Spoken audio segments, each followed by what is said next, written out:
Hi, so I'm here to talk about the recommendations of the 2017 Canadian Guideline for Opioids and Chronic Non-Cancer Pain. In this guideline, we made 10 evidence-based recommendations. However, 4 of these are strong and 6 are weak. So what's the difference? Well, a strong recommendation means that the evidence is fairly clear in this case and that a fully informed patient, in almost all cases, would make a decision consistent with that recommendation.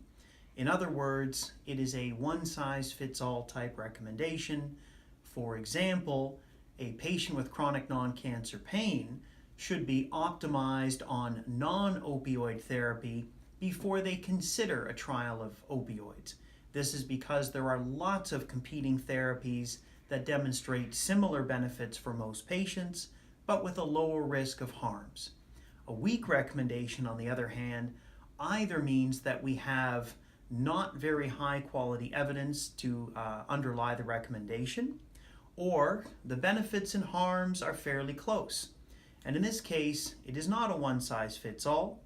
In this case, it means that patients should be given the full information about benefits and harms associated with the recommendation and allowed to make a decision that is consistent with their values and preferences.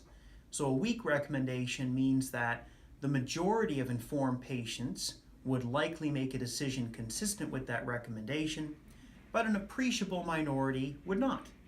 For example, our recommendation about approaching legacy patients who are on high doses of opioids to consider a trial of tapering.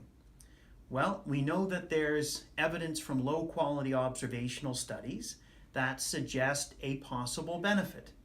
They could have improved cognitive functioning, they could have less sedation, they could reduce their risk of a fatal or non-fatal opioid overdose, but the evidence is not strong. We also know that there's a potential consequence to tapering. Patients could go into opioid withdrawal, they could have unmanaged pain, they could have an important reduction in their function. And for this reason, it's perfectly reasonable for one patient, informed of both the benefits and risks, to choose to try a period of opioid tapering. Another patient, similarly informed, might decide to leave well enough alone. So this is the difference between a strong and a weak recommendation.